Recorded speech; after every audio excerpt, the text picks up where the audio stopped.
What's up, friends, and welcome into Fantasy Pros. This is the Fantasy Football Podcast. I'm Chris Welsh, and these are your running back ranks for Week 2. We are tackling the top 36 running backs. We're kind of tearing them out, where the biggest questions are. Hopefully, we are getting into your minds, and we are going to bring out all the big questions that you have, and doing it is going to be Fitzmaurice and Andrew Erickson, as always, with me. Guys killed the ranks this week. Running backs were about the only thing that I really ranked super well last week. I was better than Erickson, but the only thing I was better than Erickson at, because Erickson was 13 on the ranks list. Fitzy was 9. We're ready to tackle. There's a bunch of these questions, Fitzy. Do you feel more confident about your running back ranks this week or the wide receivers that we already did on that show? Like, what level positionally do you feel a little bit more comfortable with? Like, you have a good grasp of what the value is?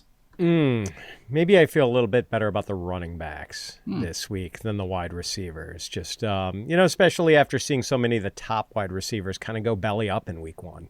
Oh, that's a good. What do you think about that, Erickson? Like, if you just had to blanket positionally, only the top 36, do you feel more comfortable with this position or the wideouts? I feel like I like a lot of the top running backs, but then we get to a certain running back tier where there's just, it's like a conglomerate of a bunch of committees where Zach Charbonnet, Ken Walker, who do you want to start this week? I'm like, we're going to talk about it. Do I feel confident? Because you're trying to take into consideration what happened in Week 1. Well, Zach Charbonnet was better. So you should start Zach Charbonnet in Week 2. But what if they decide, well, we were easing Walker back in? We're going to start him in Week 1 or in Week 2. So just trying to capture that type of ambiguity in linear rankings is something that I've been trying to do successfully. So I'm glad that we're going to talk about it on the show. What's interesting about what you're just saying too is it's actually wide receivers this week kind of have this all these values that were pushed down because maybe they were a little bit of a failure. And it looks like as long as they just bounce back and get to that talent, like Jameson Williams was a prime example we talked about in the wide receiver show. That's a guy that's just ranked low, put him back up. Where the running backs, I think there's a lot more questions, kind of like you were saying, Erickson, a little bit later on. There's not all this great value. That lower end running backs is spattered with just committees and just you're closing your eyes and crossing your fingers and just hoping somebody performs. But hopefully we will be able to get through all this. If you guys want to follow along or just throughout the week, you want to know where the ranks are at, you can do that at fantasypros.com/rankings. And we've got tiers in there. You can see where all the experts have it, expert consensus rankings, people across the industry creating one big standard. You can click on the players' names, though, which is really great. And you can go and see how people individually rank them. You could do that with Erickson. You could do that with Fitz. I can get into a bunch more stuff on the amazing tools we have because there's dissenting tools where you could put Erickson versus Fitz, however you want to do it. Go and play around with all of our tools, but fantasypros.com/rankings, that is the big dog for this episode. So let's get into RB1s, the big board. Christian McCaffrey comes in at number 1 this week, followed by Derrick Henry, Bijan Robinson, Jahmyr Gibbs, Saquon Barkley. I mean, that's as chalk as it gets, as it should be. Number 6 is Chase Brown. 7, Josh Jacobs, Kyron Williams, James Conner, Bucky Irving, Ashton Jeanty, and Devon Achane coming in at 12. That Chase Brown one, this kind of hurts me a little bit after 21 carries for almost no yards. We were talking about this before the show. I had a prop bet on the rushing yards. 21 carries and I didn't hit it. Ugh, he's right back into it against the Jags. But we're not here to talk about Chase Brown. We're going to talk about Ashton Jeanty. Jeanty got volume. I don't think it was a rousing success, anybody would call it, that you're jumping out and you're like, he is the modern day Saquon. We drafted him in the top 8. I think there's some questions coming out after this offensive output. And you guys are slightly on different spectrums of him. ECR 12. Erickson, you are on the lower side. Fitz, you're on the higher side. So Fitz, why don't you kick us off here? You are higher than consensus. You like the volume. Do you like what you saw, though, out of Jeanty? Yeah, I mean, I like the volume. Welsh. There just wasn't. Yeah, exactly. There was not a lot of room for Jeanty to run against Mike Vrabel's defense in New England in Week 1. And admittedly, that is a little concerning. But Jeanty played 85.7% of the offensive snaps for the Raiders. He had 19 carries, only netted 38 yards, not the yardage output we're looking for, but massive workload, got a goal line touchdown, caught a couple of passes. This usage is why people drafted Ashton Jeanty in the first round. And, while the yardage was not there for him in Week 1, his college resume suggests that the yardage will be better most weeks. It's not a trade show or anything like that, Erickson, but you got him a little bit slightly higher because I obviously want to get what your week 2 value is. But do you think there's going to be an element where people are going to regret maybe not sending out trade offers for Jeanty after week 1? You know what this feels like? This feels like the Marvin Harrison week 2 game from last year. That's kind of the vibes I'm getting from where week 1, we're all super excited to play him. I know I was a little bit more reserved with Jeanty when we talked about him on the shows last week because I thought the Patriots' run defense was improved. That ended up being true, and Patriots were selling out to stop Ashton Jeanty. They were like, we're not letting this guy beat us. And so they decided to let Geno Smith just absolutely cook their secondary. So I think that was part of the game plan defensively, which made it struggle for Jeanty. Again, just no space to run. And he ended up bailing you out because he did score the touchdown. So you're not necessarily, I started this guy who was terrible. At least he got you the score. And I think that the matchup is significantly better this week. Again, at least in week 1, the Chargers dead last in EPA per rush. Among all teams, they were the worst team in terms of giving up expected points added against rushing attempts. The most rushing yards allowed before contact. So that's something to note. Where now Jeanty, instead of having no room to go, where he gets the ball and there's already guys swarming him, he's going to get himself into space. And that's where we know he's most dangerous. Forcing broken tackles, involved a little bit in the passing game as well in week 1, which I like to see. So yeah, I didn't talk about Jeanty, or Worm and I didn't talk about Jeanty on the trade show, but in the article I wrote up for this week, kind of outlining all the games, he was a guy that, hey, you should be looking to try to buy Ashton Jeanty from someone that maybe was disappointed for the week 1 effort. And I have him in RB12, just kind of like talking through it with you guys now. I think I want to move him up, be more aggressive on Jeanty in a potential week 2 blow up spot. Well, as you do that, and maybe some other people do it, be on the lookout that Jeanty's overall ECR could move up a tiny bit. So maybe, and not to say that people are going to go and look at the week 2 rankings for trade valuations, but as people just kind of like put week 1 behind them, there might be a sentiment that's a little bit more positive, maybe while the negative is out there. Same thing can be said maybe about Chase Brown. Chase Brown had a bunch of volume, not a lot of production. The Bengals in general just kind of looked bad. There might just be some negative sentiment on both those players that you could take advantage of. But Jeanty in our RB1s, always not a ton to talk about. It's, again, chalky. It's you want to play all your guys, the expectation. We care more when we do the ranks contest about, who the number 1 is to the number 4. You guys know you're just starting your players and have a little bit more confidence in Ashton Jeanty. Running back RB2s, running backs 13 through 24. We're going to kick it off with Jonathan Taylor at 13, James Cook, Breece Hall, Chuba Hubbard, Travis Etienne at 17 now, Marion Hampton, Alvin Kamara, Tony Pollard at 20, followed by DeAndre Swift, Javonte Williams, TreVeyon Henderson, and Ken Walker. We will talk about Ken Walker, but first, we're going to talk about Chuba Hubbard, ECR RB16. Erickson, you are higher. Fitz, you are lower. This is the dissenting tool. This is you guys are on opposite ends, but will you guys both actually feel that way? Erickson, why don't you kick us off? You have almost got Chuba as an RB1 this week. Hit us with some Chuba love.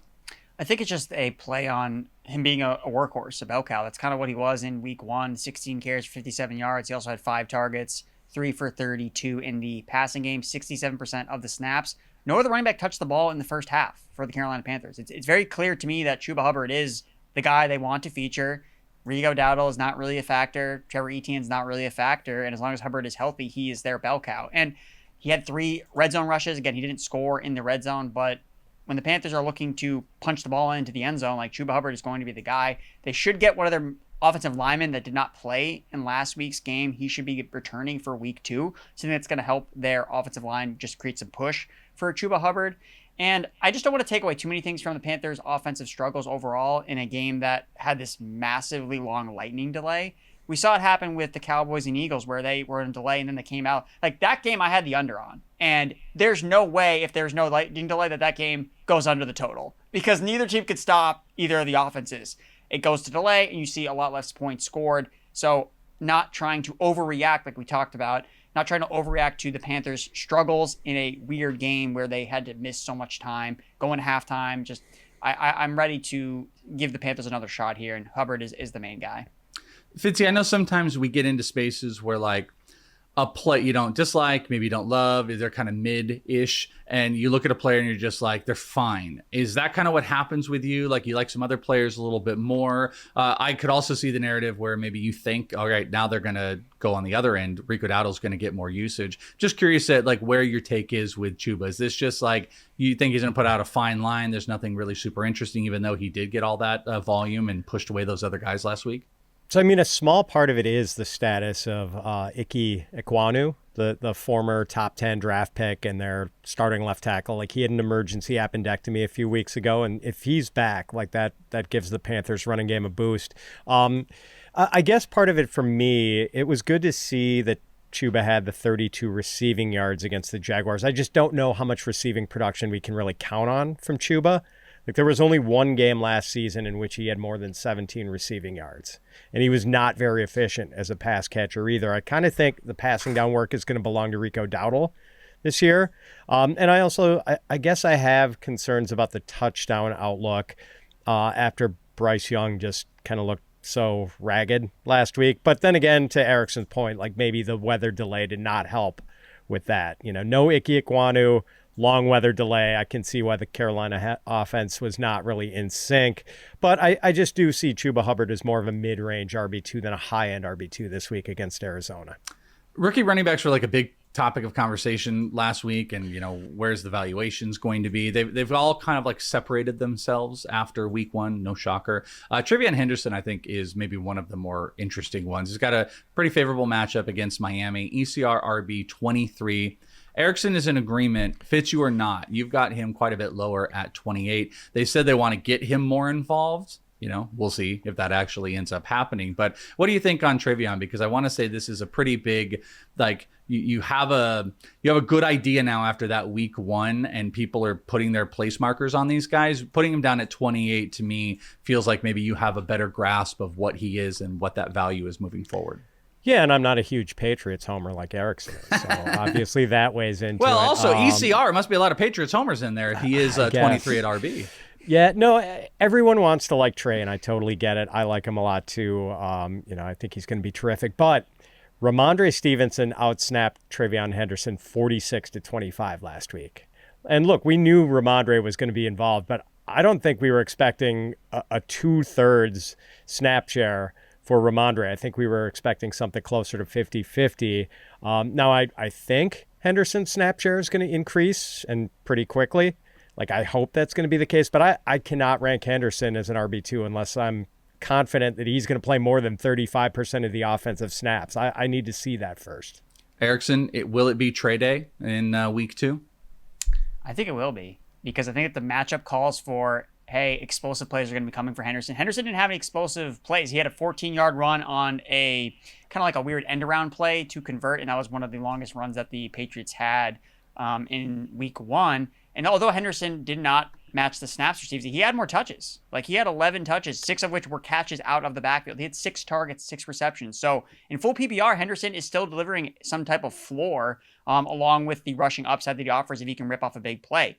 Again, he's not going to rip off big plays every week. He didn't do it last week. But against the Miami Dolphins, one of the worst defenses in the NFL, like, this is a spot where, yeah, Henderson's probably going to rip off a big play this week. Like, that's what you want to bet on. And then it's accompanied by the floor. And also the fact that Stevenson looked so bad. He looked like he had cement in his shoes when he was running the football. He could not pick up any of the short distance stuff. It honestly would not surprise me if we see Antonio Gibson play more this week in place of Stevenson. So I don't know how high Henderson's snap share is going to end up being, but the fact that he is the most explosive playmaker on their offense, they're playing a really bad defense. Mike Vrabel, like, he can say whatever he wants about we have to conserve TreVeyon Henderson to have him for the long haul. Well, you got to start winning games. And if he's your best offensive player, like, you have to get him the football. So that's why I'm just a little bit more optimistic. Yeah. I was just going to Erickson's point, like, it was a really good sign for Henderson that he did either carry the football or run a route on like 92% of his snaps. Yeah. 11.5. Those are the touches I'll put it at. Over, under Erickson. Over. I mean, he always has one more touch than last week. That's the point. That's why I put 11.5. Fitzy, over, under. Yeah, that's a pretty good number. I think it's going to be right around there. Well, I'll cautiously be optimistic and say over. I'll say over. I put it at 0.5, so we couldn't push it. So there we go. All Fitz is out, but we reel him back in, baby. We got him. We got him, ladies and gentlemen. All right. The elephant in the room. Ken Walker. ECR RB 24. You guys are on opposite ends. One of you being more positive, one of you being more negative. Fitzy, you are our positive king here. You've got him at RB21. Erickson's got him a little bit lower. I will predict. I do the Sunday morning show. Ken Walker will 100% be top 3 in the most asked players this week because things were bad last week, and Charbonnet in every key metric, every key point was out touching him. And if that continues, Ken Walker's value is going to decimate. You seem to not think so as far as your rank. You're putting him in as a startable RB2 this week. Yeah, I'm not really freaking out that Zach Charbonnet played 9 more snaps than Walker. It was 30 snaps for Charbs, 21 for Walker. But this is kind of like the Ramondre Stevenson, TreVeyon Henderson situation. Walker did outtouch Charbonnet 13-12. And Walker also had 3 targets and 2 catches. Charbonnet had 0 targets. And I guess what's encouraging to me was that the Seahawks were run heavy against the 49ers. Like, we knew that Clint Kubiak wanted to run the ball. Like, he drafted a fullback. They took Gray Zabel, this great interior run blocker, in the first round. Walker and Charbonnet combined for 22 carries. Sam Darnold had 23 pass attempts. And, Seattle just didn't run a lot of plays in that game. So I don't think Kenneth Walker investors should panic just yet. Like, let's not forget that Walker was dealing with a foot injury last month and missed some practice time. We probably shouldn't have been surprised that he played a somewhat reduced role in week 1. Erickson, jumping into our boy Ken Walker here, you've got him at 26, so you are a little bit lower. A, are you is this you feel out? And B, where do you have Charbonnet? I have Charbonnet in the RB29. So this is this is the conglomerate that I was talking about earlier, where we got 2 Seahawks running backs, we got 2 Vikings running backs, we have 2 like Chiefs this is where I'm starting to get concerned about what's the game script like? If you imagine a scenario where maybe Seattle is trying to catch up with points. Well, if Ken Walker is going to continue his role in the passing game, then this is a really easy path for him to outproduce Zach Charbonnet. And I'm glad that I really liked Fitz's points that he made, because I wasn't even really considering how Walker actually did outtouch Charbonnet. I was primarily looking at these snaps as I'm seeing all my Ken Walker bags burst into flames on all these fantasy teams. So I'm also trying to not be biased, because, again, I was an investor of Ken Walker. So seeing this in week 1 was not something that I necessarily wanted to see. And I'm not trying to hold on to what my draft take was. Ken Walker's going to be the guy. He's going to be the guy. But I think that Fitz made up a lot of good points. And I think that if you are starting one this week, I would say that Charbonnet probably has that touchdown equity, because he did see the majority of work in the red zone. But, Ken Walker's still explosive. And we know that he was definitely the preferred guy in the passing game here. So I think that I hate to hedge and say, Walker gets started in full PPR and Charbonnet in half PPR. But I mean, that may end up being what actually happens here, because I think from a projection standpoint, they're both going to be neck and neck, unless Walker just fully takes over the backfield like we saw last year, and maybe they were just easing him in after dealing with the foot injury. I mean, I just want to point this out. If Ken Walker has 9 carries again this week, explosion. It's going to be just absolute explosion. So be prepared for that. Get prepared for our RB3 talk. But first, I want to dominate your fantasy football league. You can do it with Fantasy Pros Premium. And guess what? Now available free for 6 months when you deposit and place your first wager on one of our partner sports books. This is the easiest way to get full access to our top fantasy tools all season long. So go to fantasypros.com/premium to get started. RBs 25 through 36. Coming down here at 25 is David Montgomery, Jalen Warren, J.K. Dobbins, Aaron Jones at 28, Bill Croskey-Merritt at 29, Zach Charbonnet at 30, Isiah Pacheco, Jordan Mason, Tyrone Tracy, Nick Chubb, RJ Harvey, and Dylan Sampson. Isiah Pacheco has fallen. Man, Fitzy, you and I had a million conversations about Pacheco this year. My worry has been pretty out there, and it looked bad. You guys are both shedding some optimism, though, after week 1's bad outing. He is 31. You have him at 24. Erickson has him at 25. So you guys are kind of lockstep. So you think we're going to get a bounce back and maybe a little bit less Kareem Hunt? I mean, admittedly, I am worried that I'm maybe underreacting here to some troubling usage in week 1 for Pacheco. Like, the Chiefs' backfield was still kind of a committee. Kareem Hunt continued to play quite a bit, including in short yardage situations. Brashard Smith didn't touch the ball, but he was in on some of the passing downs. And the Chiefs have a tough matchup against the Eagles this week. Two reasons why I'm above consensus on Pacheco this week, though. One, he looks like Isiah Pacheco again. Like when he came back from his broken leg last season, he was a shell of himself. And now he's back to being the hard-charging runner he was in 2023. And two, like the Chiefs have to try to run the ball this week. With no Rashee Rice and presumably no Xavier Worthy and Travis Kelce looking pretty dusty, like they have to have a healthy run-pass balance. Because if Hollywood Brown gets another 16 targets, the Chiefs are probably going to lose to the Eagles as bad as they did in the Super Bowl. What do you think, Erickson, about Isiah Pacheco this week? Yeah, 16 targets a game is not a recipe for success for Hollywood Brown and the Kansas City Chiefs to win games. He's not going to last if he sees that much volume, because we're talking about guys that get banged up constantly. Marquise Brown is constantly banged up, and if he's handling that type of volume, I just don't think he's going to end up being there for the Chiefs when they need him the most. So I think Pacheco, just the fact that, and Fitz kind of alluded to this, where they just need playmakers, right? They need someone to just step up. And we've seen Pacheco be used in the passing game a decent amount, before. And again, he did average 5 yards per carry, right? So he did not look like the same guy last year where he was coming off the broken leg. So eye test, you're feeling better about that. I think last week also had to do with a little bit of the game script where they just weren't trying to run the football, even though it necessarily wasn't a bad strategy when they decided to give the ball to Pacheco. So yeah, again, I'm cautiously optimistic. I think it's probably the best way to put it. And the reason Pacheco is ranked here is I just think that he's still so significantly better than Kareem Hunt versus some of these other running backs in the conglomerate where it's like, all right, well, which Vikings running back do you think is going to be the better running back this week? Is it going to be both of them, or is it going to be neither of them? What about the Broncos running backs?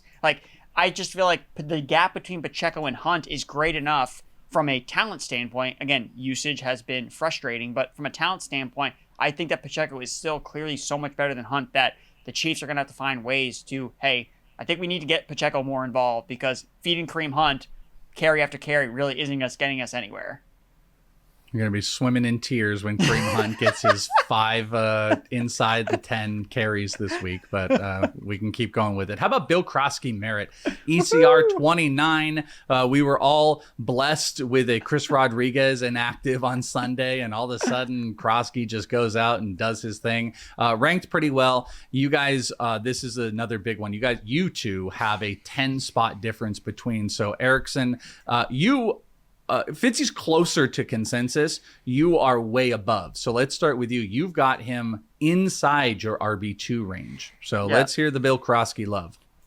Well, if you want to hear Bill Croskey-Merritt love, you go back to watching this Commanders-Giants game. You know whose name the fans are chanting in the stands? Bill. Bill. Bill. They love Bill Croskey-Merritt in Washington. They love this guy. And I think that what he did in his debut, 10 carries, 82 yards, 8.2 yards per carry, had a touchdown, had that long 42-yarder. I think this is just the beginning. I think that he's going to continue to see an expanded role in this Commanders offense. And I know that there's probably some fear with the matchup against the Packers. Again, the Packers just completely neutralized the Lions' rushing attack. But I don't think that comparing a rushing attack led by Jared Goff, a statuesque quarterback, to one led by Jaden Daniels, a mobile quarterback, is apples to apples. I think it's a totally different rushing scheme, and I don't think the Packers are going to have nearly as much success stopping the run when it's a mobile quarterback. That's opening up massive lanes for Jacory Croskey-Merritt, because that's what I saw him do with the matchup against the New York Giants, who also have a very stout defensive line. And they had no problems running the ball all over the New York Giants. So I think that his snap share has only room to grow at 33% in week 1. Austin Eckler's on their injury report this week, so maybe he's not necessarily at 100%. More opportunities for Croskey-Merritt, who is the red zone running back. Again, he is Brian Robinson in this offense, but with juice. So Brian Robinson, we were ranking last year, I think, consistently inside the top 30, a top 24 running back. And that was like, hey, he could probably score a touchdown. He's fine. But now it's Brian Robinson plus. And that's Croskey-Merritt. And that's why I think that he is a top 24 running back in week 2, and I think for the rest of the season. Fitzy, you had talked, I think it was on the wide receiver show, you had said Packers one of the best defenses in the league. I kind of struggle. I'm a little bit with you on this one as well. Like, there's a great points that Erickson laid down, but this is a tough defense in what is some version of a share that's going out there. You have him at 32, and you're a couple spots lower than consensus. You still do have him as like a flex option, but definitely not as optimistic as Erickson. Yeah, and Welsh, this is an adjustment for fantasy managers. The Packers were a green light matchup for running backs for years until Jeff Hafley took over as Green Bay's defensive coordinator. I don't know if people have gotten their heads around that yet, that this is a really tough Green Bay run defense now. And, the Lions certainly saw that with Jahmyr Gibbs and David Montgomery having no room. And maybe Jaden Daniels' mobility does open things up for Bill a little bit. But the other thing about Bill, like if that doesn't happen and he cannot get it going on the ground, he does not have pass catching really to bail him out. Like, he had 1 target and no catches in week 1. I just don't think he's going to be a factor in the passing game. We know that Austin Eckler is going to own the passing down work. And if Eckler can't play this week because of his shoulder injury, then it's going to be Jeremy McNichols out there on passing down. So, if Bill smashes against the Packers this week, maybe it's a sign that he is destined for stardom, but I think he could have a tough night on Thursday. Get ready. Get ready to crown Bill, Fitzy. We'll get your Packers. We'll get Bill in there. A kind of a tough one, RJ Harvey. RJ Harvey, you want to talk about rotational stuff. It's messy in Denver, especially if you catch the ball. Like, how about 37 different players catching the ball? And RJ Harvey's ECR 35.